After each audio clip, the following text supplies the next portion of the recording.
Selamat pagi, bertemu lagi dengan Pak Dery dalam mata pelajaran Sejarah Peminatan. Kali ini kita masih akan melanjutkan pembahasan kita di minggu lalu. Jika minggu lalu kita sudah membahas mengenai apa itu definisi dari peradaban dan biasanya muncul di tempat-tempat seperti apakah itu peradaban, serta ciri-ciri dari peradaban itu sendiri.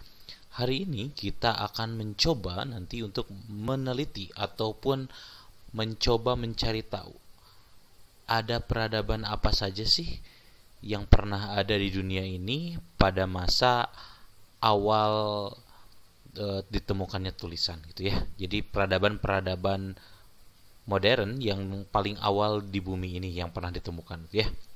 Nah, kalau kita kemarin lihat yang namanya peradaban itu kan biasanya muncul di sekitar aliran sungai. Nah, di sini saya sengaja tampilkan di sebuah peta. Peta ini menampilkan sebagian wilayah dari benua Afrika dan juga sebagian dari wilayah benua Asia gitu ya. Kenapa saya menampilkan peta ini? Karena memang peradaban-peradaban paling awal atau masyarakat-masyarakat paling awal di dunia yang mampu menerapkan cara hidup modern itu adanya di sekitaran daratan Asia dan Afrika gitu ya, ditambah nanti ada di daratan Eropa gitu ya, ada dua peradaban, ada Yunani sama Romawi. Nanti kita akan bahas lebih lanjut, tapi kebanyakan Romawi dan Yunani itu mengadaptasi dari peradaban-peradaban yang lebih tua yang ada di peta ini gitu ya. Nah, yang pertama itu ada peradaban yang muncul di sekitar daerah sini, peradaban yang muncul di antara dua sungai, ada sungai Tigris dan juga sungai Eufrat. Itu nama peradabannya adalah Mesopotamia. Ini adalah salah satu peradaban yang dianggap sebagai peradaban yang paling tua gitu ya di dunia. Kemudian di dekat Mesopotamia itu ada juga peradaban yang muncul di sekitar aliran sungai Nil gitu ya. Itu kita kenal sebagai peradaban Mesir atau peradaban Egypt atau peradaban sungai Nil juga gitu ya. Kemudian ke arah timur sedikit kita juga akan menemukan sebuah peradaban yang dibentuk oleh dua aliran sungai, yaitu sungai Indus di sebelah barat, ini sungai Indus, dan juga sungai Gangga di sebelah timur. Ini sering dikenal dengan peradaban India atau peradaban Indus ataupun peradaban Gangga, atau nanti dikenal juga sebagai peradaban Hindu itu ya, karena memang nanti peradaban inilah yang memunculkan ajaran agama Hindu yang ada di dunia gitu ya. Kemudian di ujung paling timur benua Asia itu juga ada sebuah peradaban yang muncul di sekitar aliran sungai yang namanya adalah Yellow River, atau kita menyebutnya sebagai, kalau dalam bahasa aslinya gitu ya, adalah Huanghe, yang artinya sebenarnya sungai kuning gitu ya. Makanya peradaban ini sering disebut sebagai peradaban China ataupun sebagai peradaban lembah sungai kuning. Nah, yang ada di peta-peta ini adalah beberapa contoh dari peradaban-peradaban paling awal yang ada di dunia, yang nanti peradaban-peradaban inilah yang sebenarnya menyebarkan pengaruhnya hingga sampai di zaman modern ini. Jadi, apa yang kita nikmati di zaman modern ini, fondasinya adalah di peradaban-peradaban ini. Nanti kita akan cari sebenarnya apa saja sih yang dihasilkan dari peradaban-peradaban ini gitu ya. Kita akan bahas satu persatu, dan hari ini kebetulan kita akan bahas dulu peradaban yang paling tua di dunia, yaitu Mesopotamia. Yang ini ya. Kalian boleh nonton dulu video ini ya. Kurang lebih cuma 2 menit gitu ya. The story of writing, astronomy, and law. The story of civilization itself begins in one place. Not Egypt, not Greece, not Rome, but Mesopotamia. Mesopotamia is an exceedingly fertile plain situated between the Tigris and the Euphrates rivers. For 5 millennia, this small strip of land situated in what is today Iraq, Kuwait, and Syria fostered innovations that would change the world forever. Inhabited for nearly 12,000 years, Mesopotamia's stable climate, rich soil, and steady supply of fresh water made it ideal for agriculture to develop and thrive. About 6,000 years ago, seemingly overnight, some of these agricultural settlements blossomed into some of the world's first cities. In the period between 4000 and 3100 BC, Mesopotamia was dotted with a constellation of competing city-states. At one point, they were unified under the Akkadian Empire and then broke apart, forming the empires of Assyria and Babylon. Despite near constant warfare, innovation and development thrived in ancient Mesopotamia. They built on a monumental scale, from palaces to ziggurats. Mammoth temples served as ritual locations to commune with the gods. They also developed advanced mathematics, including a base 60 system that created a 60-second minute, a 60-minute hour, and a 360-degree circular angle. The Babylonians used their sophisticated system of mathematics to map and study the sky. They divided one Earth year into 12 periods. Each was named after the most prominent constellations in the heavens, a tradition later adopted by the Greeks to create the zodiac. They also divided the week into 7 days, naming each after their 7 gods embodied by the 7 observable planets in the sky.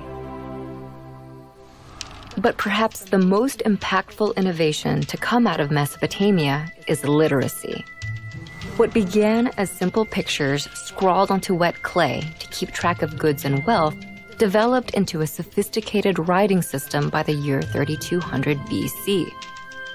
This writing system would come to be called cuneiform in modern times and proved so flexible that, over the span of 3,000 years, it would be adapted for over a dozen different major languages and countless uses, including recording the law of the Babylonian king Hammurabi, which formed the basis of a standardized justice system.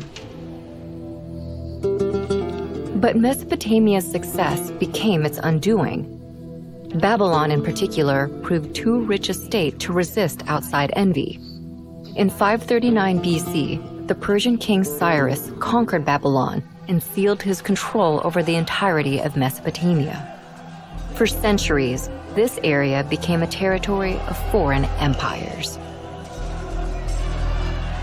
Eventually, Mesopotamia would fade, like its kings, into the mist of history, and its cities would sink beneath the sands of Iraq.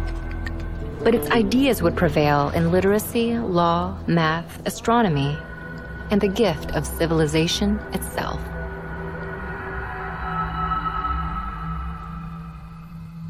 Baik, itu ya, sekilas tentang peradaban Mesopotamia.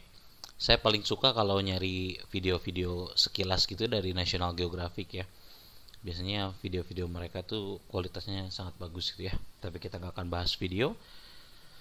Mungkin dari video tadi kita sudah mendapatkan ya gambaran sebenarnya seperti apa sih sebenarnya peradaban Mesopotamia itu gitu ya. Nah, untuk mengkaji ataupun mencari tahu lebih dalam lagi tentang peradaban Mesopotamia ini, kita pakai caranya dari Clyde Kluckhohn ya. Clyde Kluckhohn ini dia adalah seorang antropolog yang dia di dalam salah satu penelitiannya dia menyimpulkan biasanya katanya di dalam sebuah peradaban itu mereka akan menghasilkan yang namanya budaya. Budaya itu kalau secara singkatnya sebenarnya definisinya itu adalah tradisi yang disampaikan secara turun-temurun gitu ya, itu namanya kebudayaan. Nah, menurut Clyde Kluckhohn, sebuah peradaban di dalam sebuah masyarakat, mereka yang terus menurunkan tradisi dari satu generasi ke generasi berikutnya, kebudayaan tersebut ini setidaknya menurut dia ada 7 unsur yang membentuknya katanya. Biasanya dalam suatu masyarakat atau dalam suatu peradaban minimal itu ada 7 unsur kebudayaannya. Menurut dia di setiap peradaban itu pasti dia punya yang namanya bahasa, artinya sesuatu yang digunakan oleh mereka untuk berkomunikasi satu sama lain. Kemudian ada juga sistem pengetahuan tentang hitungan, pengetahuan tentang astronomi dan lain-lain gitu ya. Kemudian dalam suatu peradaban juga pasti ada yang namanya sistem kemasyarakatan. Jadi ada yang namanya pembagian masyarakat berdasarkan golongan-golongan, misalnya ada tokoh pemimpin, kemudian ada tokoh-tokoh bawahan, ada pedagang, ada petani dan lain-lain. Itu pasti ada sistem kemasyarakatannya setiap peradaban. Nah, yang berikutnya lagi ada yang namanya peralatan hidup dan teknologi. Biasanya sebuah peradaban pasti menghasilkan yang namanya peralatan hidup ataupun teknologi mereka sendiri yang genuine ya, yang asli, original dari mereka sendiri. Kemudian yang berikutnya adalah sistem mata pencaharian hidup. Biasanya dalam sebuah peradaban mereka tidak hanya memiliki satu profesi saja, tapi beragam profesi yang nanti akan menunjang satu sama lain sehingga membentuk suatu peradaban yang sangat maju gitu ya. Nah, yang berikutnya lagi adalah sistem religi, di mana setiap peradaban pasti mereka mempunyai yang namanya kepercayaan terhadap kekuatan yang ada di luar kekuatan manusia gitu ya. Dan itu biasanya di setiap peradaban mereka punya ciri khas masing-masing. Yang berikutnya itu adalah kesenian. Biasanya dalam sebuah peradaban itu ada yang namanya kesenian, bisa itu seni lukis, seni rupa, seni arsitektur ataupun seni lain-lainnya gitu ya. Pokoknya yang berhubungan dengan keindahan. Nah, kita akan bahas mengenai peradaban Mesopotamia ini berdasarkan 7 unsur kebudayaannya tersebut. Nanti kita akan cari tahu bahasa apa sih yang berkembang di Mesopotamia. Kemudian kita juga akan cari tahu sistem pengetahuannya kayak gimana, sistem kemasyarakatannya kayak gimana, peralatan hidup dan teknologinya kayak gimana, sistem mata pencahariannya kayak gimana, sistem religi dan juga keseniannya itu kayak gimana. Oke? Supaya nggak terlalu lama, ini udah lumayan, durasi udah hampir 12 menit. Kita langsung saja ke pembahasan kita ya. Oke, Mesopotamia. Oke. Nama ini sebenarnya bukan nama asli dari peradaban ini ya.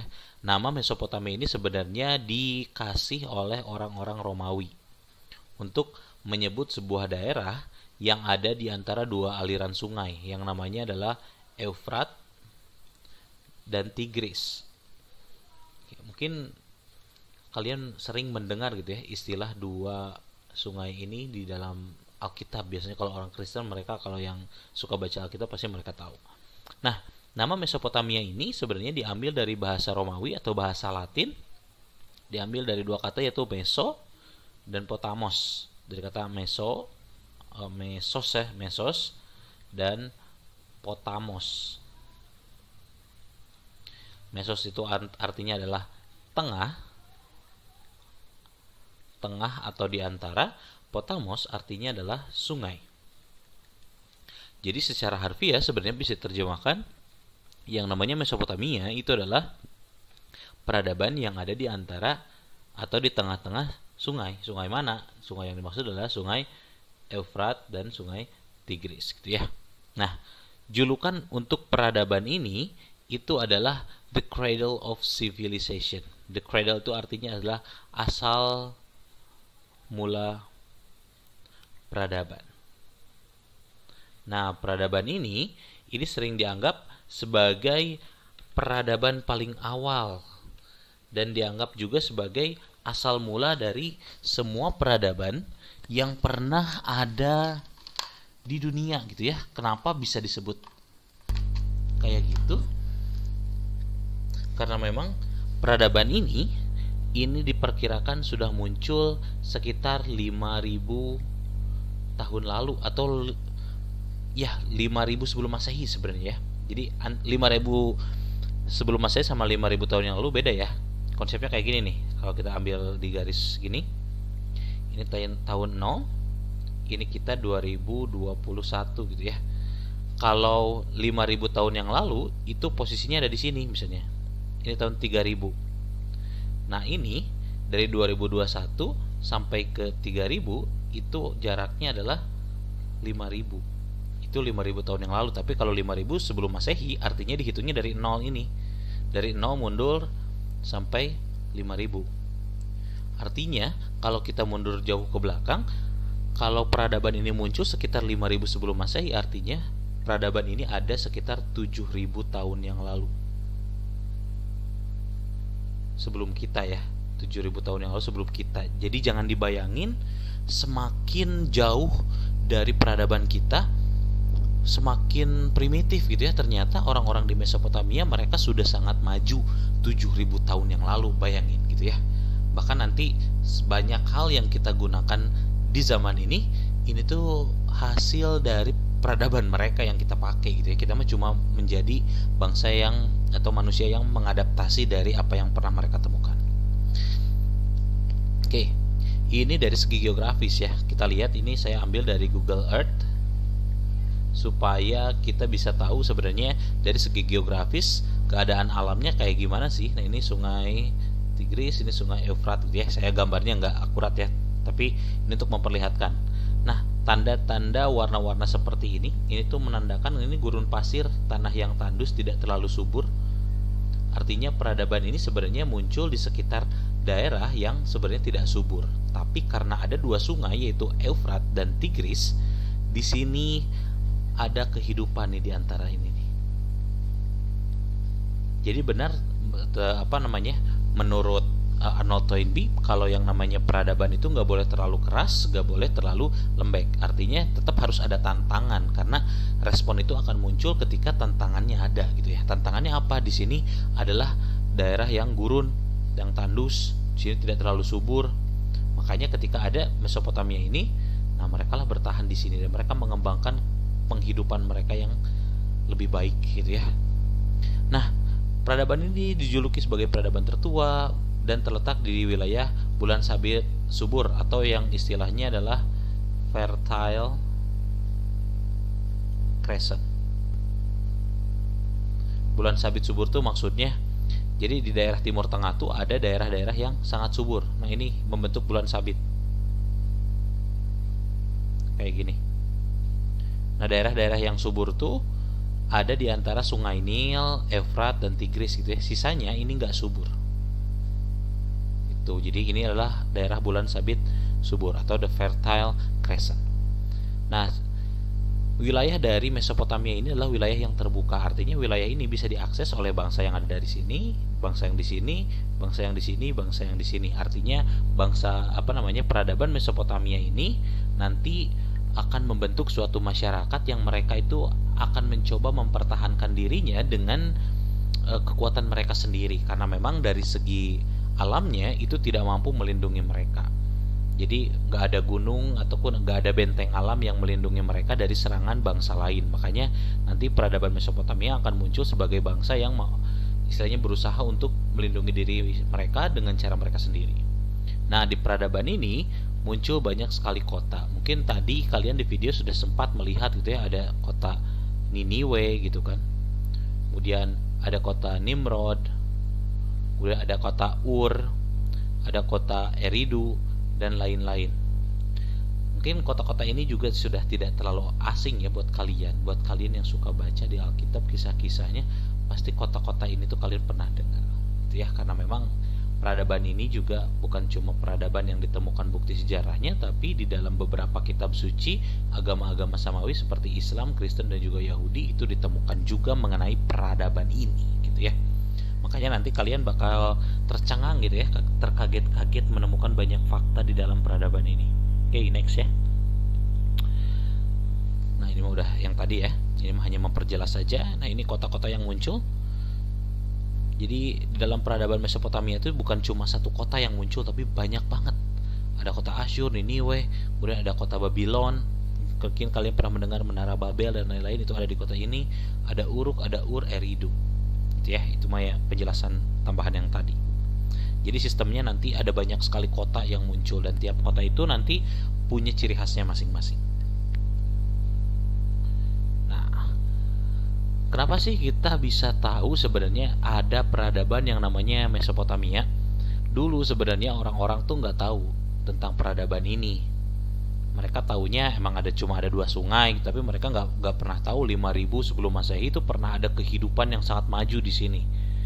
Nah, awalnya sebenarnya banyak sekali ditemukan di wilayah-wilayah di sekitaran negara Irak, Suriah, dan juga Kuwait sekarang, itu benda-benda seperti ini. Kalau di sejarah Mesopotamia itu disebutnya tablet tanah liat ya. Karena memang terbuat dari tanah liat, dan di dalam tanah liat tersebut banyak sekali tulisan-tulisan yang aneh gitu ya. Tulisannya bentuknya seperti ini. Nah, nama tulisannya adalah cuneiform, atau yang diterjemahin dalam bahasa Indonesia itu adalah tulisan paku. karena memang bentuknya seperti paku dan juga dibuatnya menggunakan alat seperti paku. Jadi misalnya ini tanah liatnya tuh ditekan pakai alatnya tuh bentuknya seperti ini, ditekan bentuk segitiga, garisin gitu kan, tekan lagi, garisin. Jadi ini disebutnya tulisan paku karena memang bentuknya seperti paku dan alat untuk membuat tulisan ini juga seperti menggunakan paku. Jadi dibuat di dalam tanah liat yang sebelum kering, kemudian kasih tulisan, setelah kering ya bentuknya jadi seperti ini. Itu ya. Awalnya tidak diketahui sebenarnya makna-makna yang ada di dalam tulisan paku ini atau di dalam tablet-tablet tanah liat ini isinya tuh apa gitu ya, nggak pernah diketahui. Tapi akhirnya ada seseorang yang bernama Henry Rawlinson, akhirnya dialah orang yang pertama kali bisa memecahkan misteri yang ada di dalam tulisan-tulisan tersebut. Jadi dia pernah menemukan ada sebuah tablet tanah liat yang di dalamnya ada tulisannya itu tulisan yang lebih modern gitu ya. Makanya dia bisa bandingin, oh kemungkinan besar nih kayaknya dokumen ini tuh bilingual gitu, dua bahasa atau dua tulisan berbeda. Makanya dia simpulin, dan akhirnya dengan caranya Henry Rawlinson ini lama kelamaan misteri tentang Mesopotamia ini berhasil diungkap, dan banyak hal yang ternyata bikin kita kaget. Kenapa bikin kita kaget? Karena ternyata apa yang telah dibongkar di dalam peradaban Mesopotamia dari tablet-tablet tanah liat tersebut banyak kisah-kisah yang ternyata mirip dengan apa yang ada di dalam Bible atau Alkitab. Nanti kalian kalau penasaran, kalian bisa buktikan sendiri ya, dengan kalian buka sendiri Alkitab. Itu banyak sekali sebenarnya kisah-kisah yang menceritakan di zaman Mesopotamia. Nah, sekarang kita akan mulai cari tahu nih, di peradaban Mesopotamia itu sebenarnya bahasanya apa sih yang digunakan gitu ya. Nah, orang-orang di Mesopotamia sebagai sebuah peradaban yang maju, mereka memiliki bahasa sendiri. Nah, bahasanya itu bisa diketahui dari tablet-tablet tanah liat yang berhasil ditemukan. Nah, di peradaban Mesopotamia itu yang mayoritas bahasanya itu adalah bahasa Sumeria dan juga bahasa Akkadia, yang merupakan rumpun bahasa Semit. Bahasa Semit itu sekarang menurunkan seperti bahasa Ibrani, kemudian bahasa Arab, dan bahasa-bahasa lain yang ada di Timur Tengah gitu ya. Jadi bahasa-bahasa yang ada di Timur Tengah sekarang sebenarnya adalah bahasa yang merupakan hasil evolusi atau keturunan dari bahasa yang ada di peradaban Mesopotamia. Itu bahasa Sumeria dan juga bahasa Akkadia. Nah, ini tulisan tertua dari bangsa ini atau peradaban ini. Itu ya. Jadi bahasanya Sumeria sama Akkadia, dan nanti digabungin jadi bahasa Sumer Akkad. Nah, sistem pengetahuan yang ada di peradaban ini juga kita lihat apa saja. Oke, peradaban ini seperti yang tadi sekalian sudah lihat di video, adalah bangsa pertama di dunia yang berhasil membuat bilangan-bilangan berbasis angka 6 atau seksagesimal. Jadi bilangan-bilangan yang sekarang berbasis 6 bisa dibagi 6 gitu ya, ataupun kelipatan 6, itu adalah bilangan yang sebenarnya dihasilkan dari peradaban ini. Coba pikirin apa aja.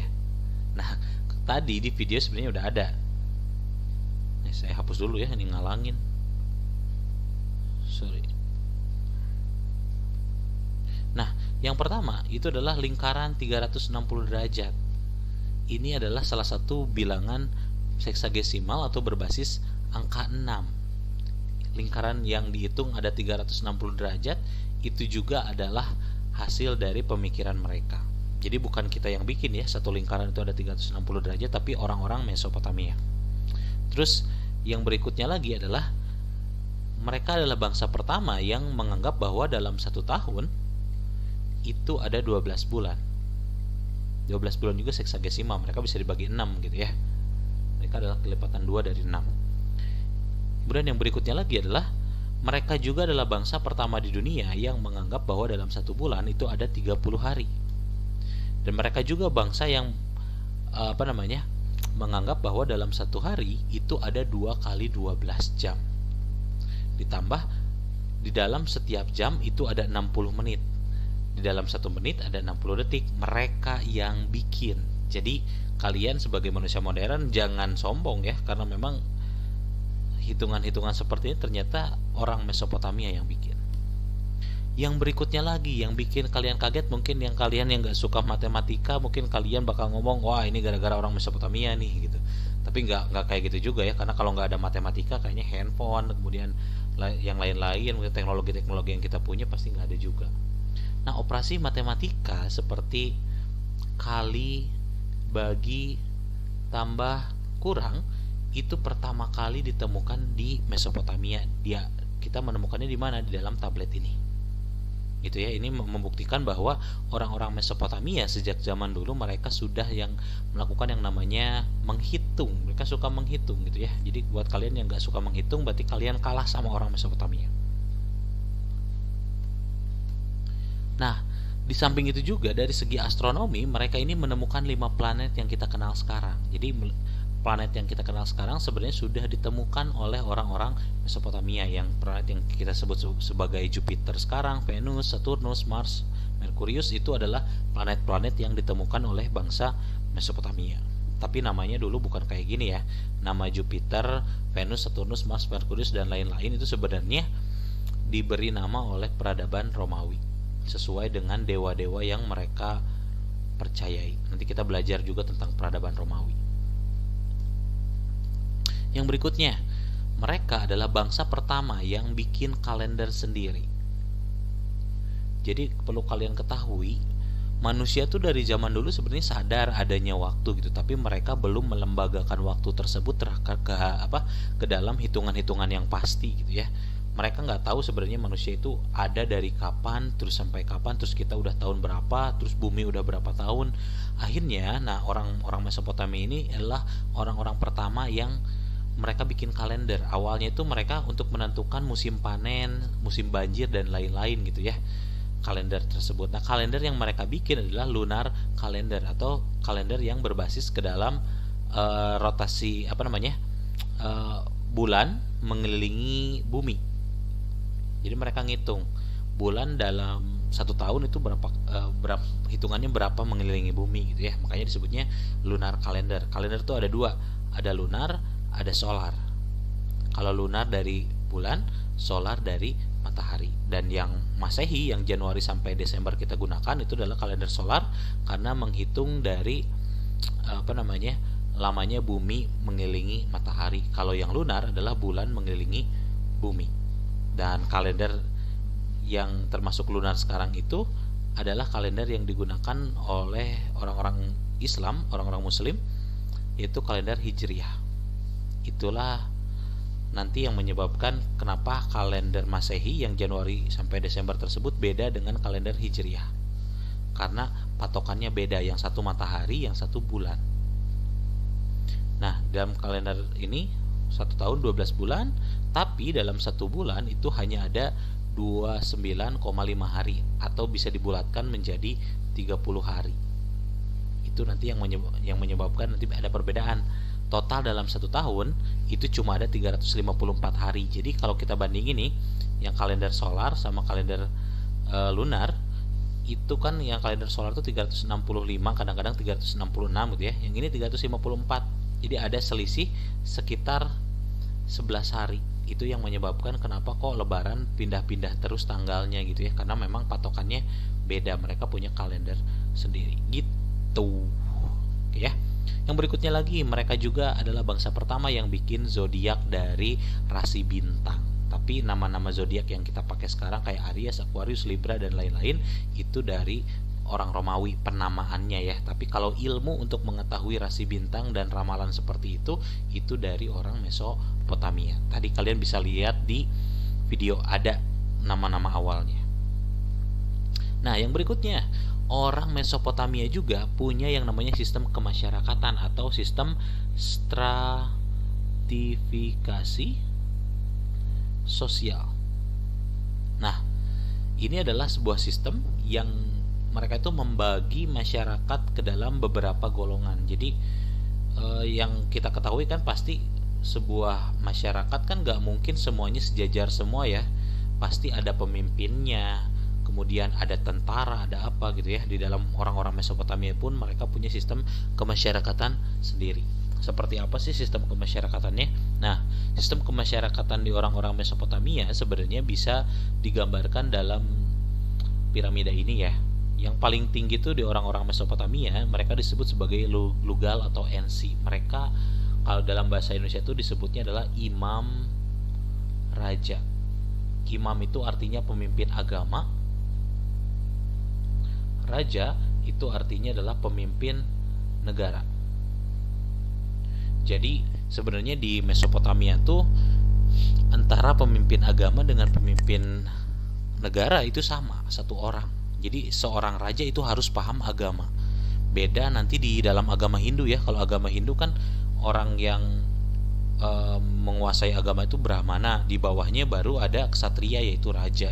Jadi Brahmana sama ksatrianya beda. Kalau di Mesopotamia dua-duanya digabung. Golongan kedua di bawah raja atau imam raja adalah merchant atau pedagang. Pedagang itu memiliki strata atau tingkatan yang cukup tinggi dalam masyarakat Mesopotamia, karena memang masyarakat Mesopotamia adalah salah satu bangsa yang suka berdagang, karena mereka saling bergaul dengan bangsa-bangsa lain di sekitarnya. Kemudian di bawah pedagang itu ada petani, kemudian ada pemburu, kemudian ada peternak juga di bawahnya. Dan yang paling rendah golongan masyarakat di dalam peradaban Mesopotamia itu adalah para budak. Jadi budak itu biasanya mereka perjualbelikan di zaman ini. Gitu ya, mereka paling rendah karena mereka tidak punya tidak punya rumah sendiri, mereka tidak punya hak-hak mereka. Jadi mereka tuh suruh kerja terus, kalau mati ya itu urusan mereka sendiri. Ya.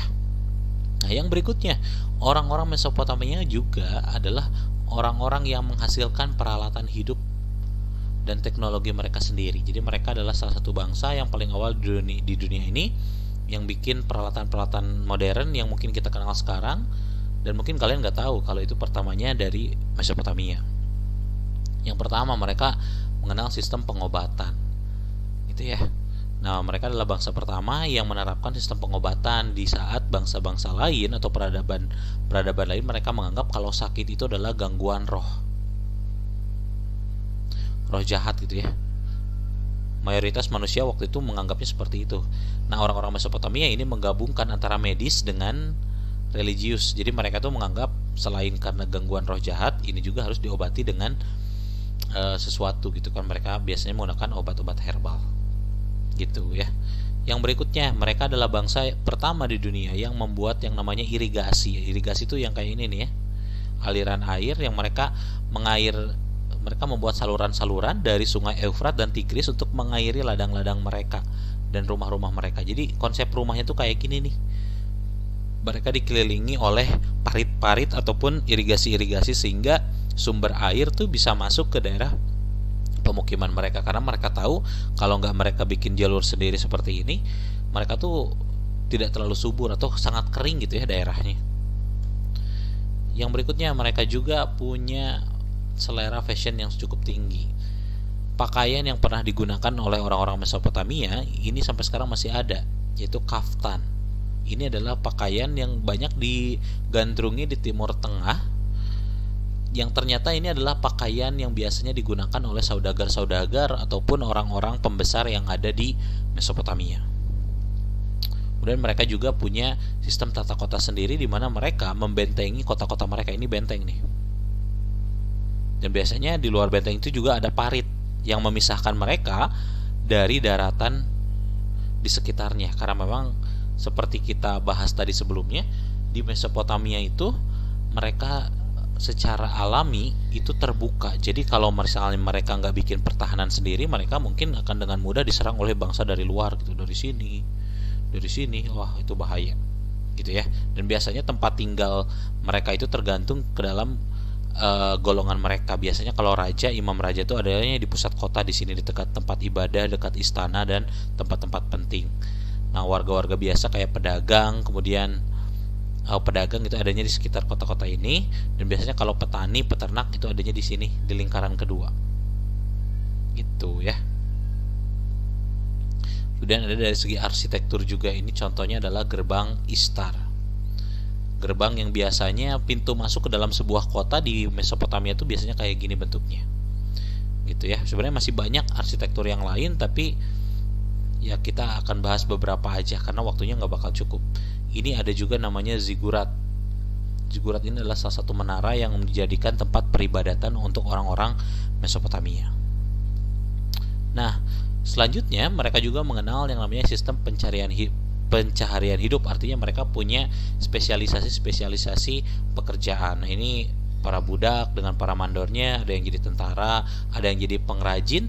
Nah, perlu kalian ketahui, roda atau ban, roda aja nyebutnya, jangan ban ya, roda yang kita pakai di mobil, kemudian di motor dan lain-lain, sebenarnya konsepnya pertama kali ditemukan di Mesopotamia, meskipun mereka bikinnya dari tanah liat dan juga dari kayu gitu ya. Tapi kalian harus tahu bahwa roda atau ban pertama yang diciptakan di bumi, di dunia, itu dibuat oleh orang-orang Mesopotamia. Nah, yang berikutnya adalah mereka juga ada yang jadi petani. Banyak banget sebenarnya profesi, tapi saya nggak bisa tunjukin satu-satu. Yang pasti, peradaban Mesopotamia itu adalah salah satu peradaban yang punya banyak sekali ragam profesi di dalam masyarakatnya. Yang berikutnya sistem religi. Orang-orang Mesopotamia juga ternyata punya keyakinan terhadap sesuatu yang melebihi kekuatan mereka gitu. Jadi mereka tahu ada sesuatu nih kayaknya yang lebih kuat dari kita, yang bisa ngatur dunia ini, kemudian yang bikin ada hujan, ada badai, ada banjir, dan lain-lain. Nah, mereka menganut sistem kepercayaan yang namanya politeisme. Politeisme itu bahasa Latin gitu ya, atau bahasa Yunani, dari kata poli dan tei dan juga isme. Tiga ya, berarti tiga kata, sorry. Poli itu artinya banyak, tei itu artinya Tuhan, isme itu artinya paham. Jadi orang-orang Mesopotamia menganggap bahwa Tuhan atau sesuatu yang memiliki kekuatan di luar manusia itu jumlahnya banyak.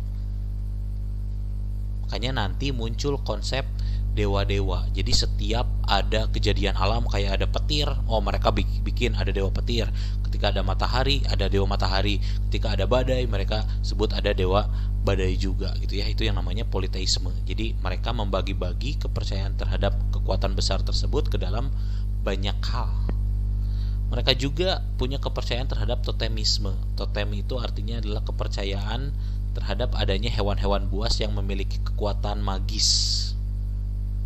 Makanya nanti muncul sosok-sosok naga, kemudian harimau, singa, dan lain-lain yang mereka anggap mereka punya kekuatan di luar manusia gitu ya. Dan yang berikutnya, mereka selalu menganggap kekuatan-kekuatan tersebut itu memiliki ciri fisik yang mirip dengan manusia.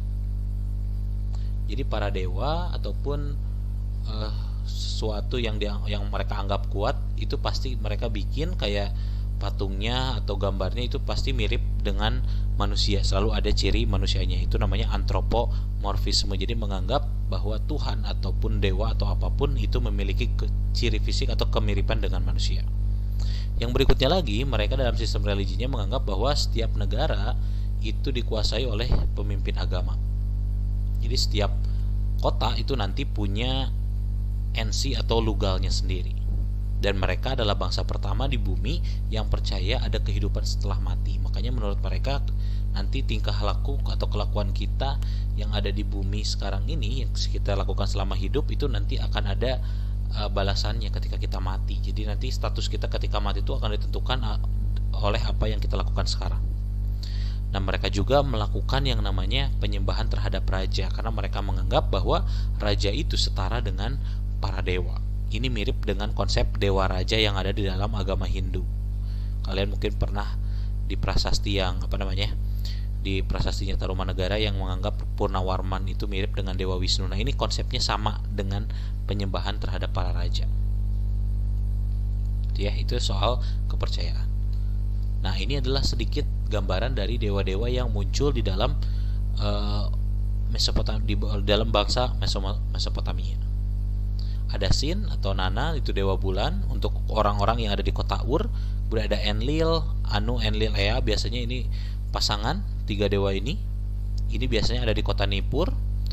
Ada dewa Anu saja, ini biasanya di Uruk.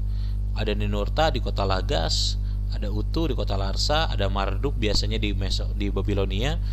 Itulah dewa-dewa yang sebenarnya ada di Mesopotamia. Jadi dewanya banyak, tapi setiap kota itu punya andalannya masing-masing gitu. Ada yang ngandelinnya Dewa Marduk, mereka jadi pemujaannya untuk Dewa Marduk, ada yang untuk Dewa Utu aja, untuk Dewa Ninurta, Anu, Enlil, dan Sin gitu ya.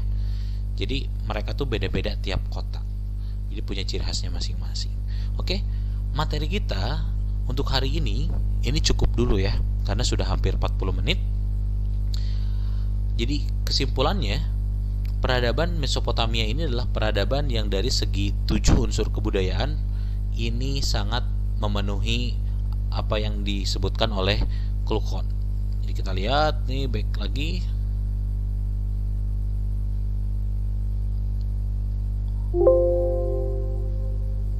Oke, jadi kita udah bahas ya, bahasa yang digunakan itu adalah bahasa Akkadia dan juga Sumeria. Sistem pengetahuannya mereka punya sistem bilangan sendiri. Kemudian sistem kemasyarakatannya ada tingkatan-tingkatan dari mulai lugal sampai dengan budak.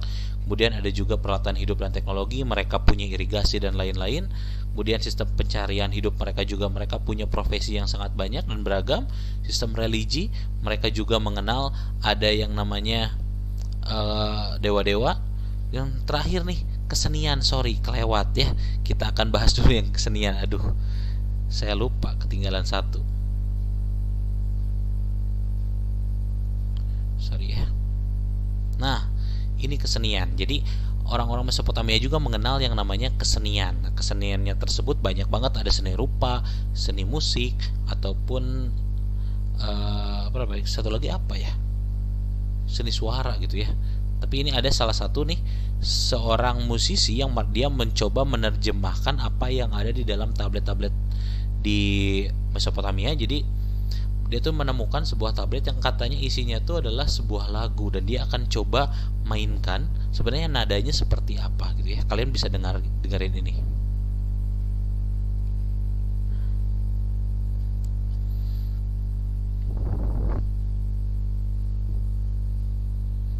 Alat musiknya namanya gisgudi. Ini adalah alat musik ciri khas dari Mesopotamia yang sekarang berkembang di negara-negara Timur Tengah lain.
Eshkalamma karimba shuaba Shurinda kalamma kanichtataba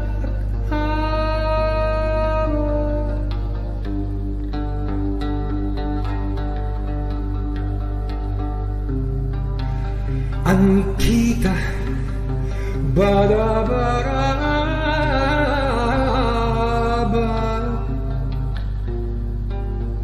Ki anta Badasuraba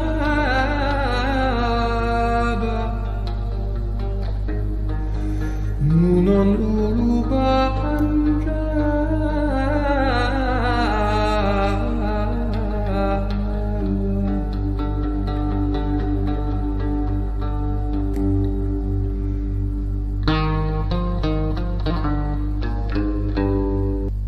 Oke, itu Itu secara singkat aja ya, terlalu lama karena videonya udah terlalu panjang. Nah ini juga adalah contoh dari hasil kesenian yang ada di sana. Ini namanya adalah cap silinder. Ini bentuknya kayak relief gitu, tapi dibuat dengan menggunakan silinder ini. Jadi cuma digelindingin aja, nanti muncul gambar kayak gini. Saya kalau KBM normal biasanya suka bikin praktek ya pakai plastisin. Kalian bikin yang kayak gini, tapi karena hari ini kita nggak KBM normal, jadi kita nggak bikin gitu ya. Nah, jadi sebenarnya pembahasan kita untuk hari ini itu udah selesai. Nanti akan ada tugasnya nanti bisa dicek di aplikasi sekolah. Oke, semangat terus, semangat pagi, semak 2 bisa.